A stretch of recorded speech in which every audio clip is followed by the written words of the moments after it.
Hindi story cartoon कहानियाँ। आप देख रहे हैं गरीब की जादुई झाड़ू। सेमरा गांव में टिंकू नाम का एक लड़का रहता था। हनुमान जी का परम भक्त। हर मंगलवार उनका उपवास रखता और पूरी श्रद्धा से उनकी पूजा किया करता था। बाकी था तो वो एक नंबर का निकम्मा लड़का ही। घर पर एक बीमार माँ और एक बिन ब्याही बहन साथ रहते थे। पिता का साया बचपन में ही चला गया था। माँ को विधवा पेंशन मिलती थी, जिससे घर की दाल रोटी चल जाया करती थी। ओ भैया, दिन भर बजरंगबली की पूजा करने से कोई काम नहीं चलने वाला। कुछ काम धाम भी करो जाकर, वरना बजरंगबली खुद आकर तुम्हें कूट देंगे। दिन भर घर पर बेकार बैठे रहते हो, शर्म भी नहीं आती। हाँ टिंकू, सही तो कह रही है वो। मेरा क्या है बेटा, आज जिंदा हूँ कल नहीं, पर तेरी बहन का ब्याह भी तुझे ही करना है बेटा। मेरी सारी पेंशन तो घर की दाल रोटी चलाने में ही चली जाती है। तू ही बता, कैसे कर पाऊंगी मैं इसका ब्याह? माँ, दीदी, तुम लोग चिंता मत करो। गांव में 2 दिन बाद बहुत बड़ा मेला लगने वाला है। यूँ जाऊंगा और काम लेके आ जाऊंगा। हाँ, तुमसे बस बड़ी बड़ी बातें करवा लो। बड़े आए यूं गया और यूं कमा के ले आया बोलने वाले। अरे हलवा पूड़ी है क्या? काम धाम के नाम पर पूरे नील बटे सन्नाटा हो तुम। चलो जाओ अब और काम ढूंढ के लाओ। यूं बैठे बैठे बातें मत बनाओ, समझी? ठीक है, जैसे इतने दिन मुझे झेला है वैसे ही 2 दिन और झेल लो। मेला लग जाने दो, फिर दिखाऊंगा जादू। अपना कोई दिक्कत नहीं है, बजरंगबली सब देख लेंगे। अरे गदा मारेंगे गदा तुम्हें। चलो अब जाओ यहाँ से और मुझे रोटी बनाने दो। 2 दिन के बाद तभी गांव में काफी बड़ा मेला लगता है। दूर दराज से व्यापारी काफी महंगी महंगी एक से बढ़कर एक सामग्री बेचने आते हैं। टिंकू काम खोजने की तलाश में मेले में घूमने निकला। हर दुकान पर जाकर उसने काम मांगना शुरू कर दिया, लेकिन उस बेचारे को कहीं पर भी काम नहीं मिला।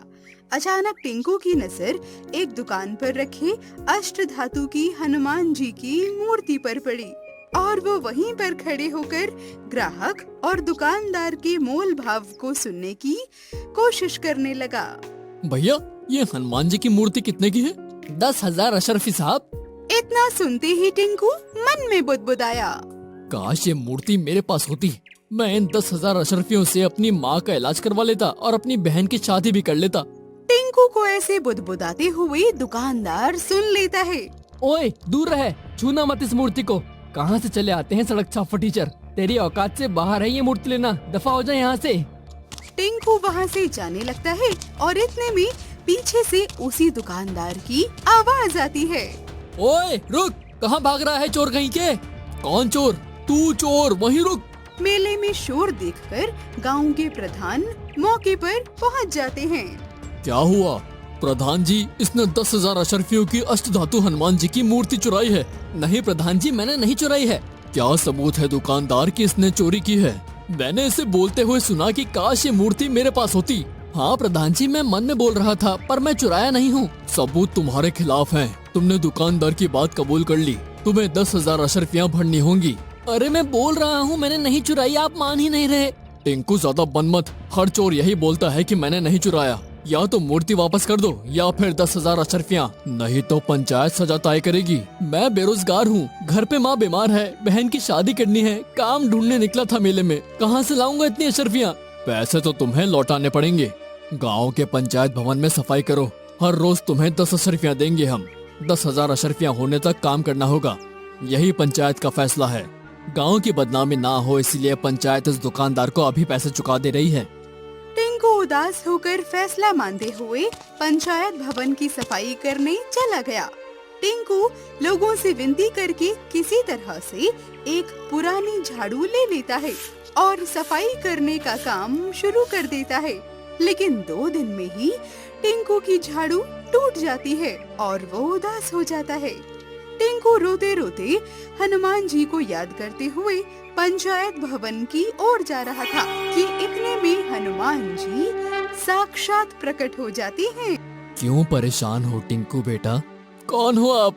मैं वही हूँ जिसकी तुम आराधना करते आए हो, हनुमान। अरे जाइए ना बाबा, वैसे ही झाड़ू लगाने का काम दे दिया है प्रधान जी ने। पूंछ लगाकर वेश बदल लेने से कोई बजरंगबली नहीं बन जाता। अरे बताओ तो बेटा, क्या बात है? बिल्कुल टाइम नहीं है बाबा, चलिए चलते चलते बात करते हैं। वैसे भी मिलना जुलना एक कोड़ी नहीं, और काम मिला झाड़ू भर। ना करे तो प्रधान जी माँ सहित गांव निकाला कर देंगे। झाड़ू मारना है, पर झाड़ू खरीदने के लिए भी अशर्फी नहीं है मेरे पास।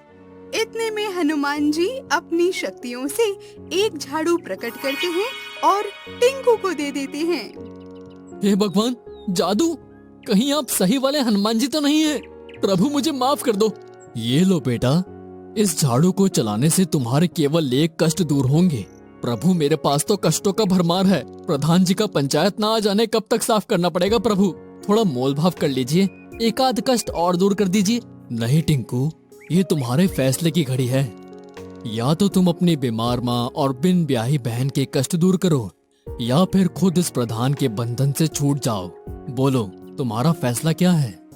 परिवार जरूरी है प्रभु, बस फिर आपकी झाड़ू अच्छी वाली होनी चाहिए, कचरा आसानी से साफ हो जाए। ठीक है, फिर घुमाओ झाड़ू यहीं पे। इतना सुनते ही टिंकू जैसे ही पहली झाड़ू लगाता है तो झाड़ू से अशरफियों की बौछार हो जाती है। अरे प्रभु, इतने में तो मेरी माँ का इलाज हो जाएगा और कुछ खर्चा पानी भी बच जाएगा, और बहन की शादी भी करनी है प्रभु। एक बार और घुमाओ। जैसे ही टिंकू दोबारा झाड़ू घुमाता है तो वापस से झाड़ू से अशरफियों की बारिश होने लगती है। चमत्कार प्रभु, इतने में तो मेरी उस गुस्सेल बहन भी ब्याह कर विदा हो जाएगी। हनुमान जी को दुलराते हुए टिंकू दोबारा कहता है, प्रभु, ओ मेरे अच्छे प्रभु, 1 किलो लड्डू का भोग लगाऊंगा अगले मंगलवार। आपका पसंदीदा केला भी चढ़ाऊंगा। एक बार और झाड़ू लगाने दे दो। नहीं बच्चा, मैं कोई राजनेता नहीं हूँ जो रिश्वत से मान जाऊंगा। नहीं मतलब नहीं। ठीक है प्रभु, आपकी झाड़ू से कचरा तो साफ हो जाएगा ना? कम से कम झाड़ू ही दे दो, उसके भी पैसे नहीं है। ठीक है, ले जाओ। अब ये झाड़ू बिल्कुल सादा झाड़ू है, इसमें अब कोई चमत्कार नहीं होगा। ठीक है प्रभु, पर एक मौका और। इतने में हनुमान जी गायब हो जाते हैं। टिंकू सारे अशरफियों को घर पहुंचाकर ईमानदारी से झाड़ू मारने पंचायत भवन पहुंच जाता है और पूरे रास्ते भर हनुमान जी को धन्यवाद देता है। असली कष्ट तो हनुमान जी की दया से दूर हो ही गए हैं। घर द्वार तो बाद में भी बन जाएगा, अभी 1-2 बरसात और झेल सकता है।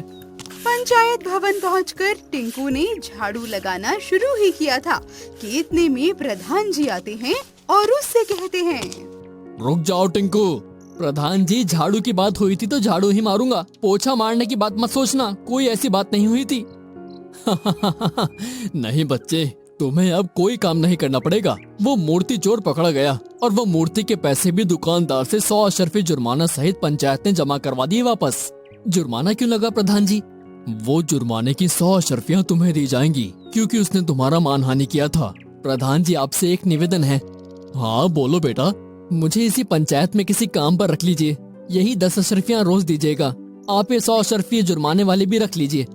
हम तुम्हारी निष्ठा देखकर खुश हुए बच्चे। ये 100 अशर्फियाँ तुम्हारा अधिकार हैं और ये 10 अशर्फी और रखो, जो तुम्हारा आज का मेहनताना है। कल से काम पर रोज आ जाना। धन्यवाद प्रधान जी, मैं मन लगाकर काम करूँगा। तो इस तरह से टिंकू के पास भी एक आय का साधन हो जाता है। अब वो भी कमाने लग जाता है। हनुमान जी की दया से उसकी बीमारी भी ठीक हो जाती है। उसकी बहन की शादी भी बड़े अच्छे घर में हो जाती है और साथ ही अब टिंकू अशरफियाँ जोड़कर अपना घर भी बनवा लेता है।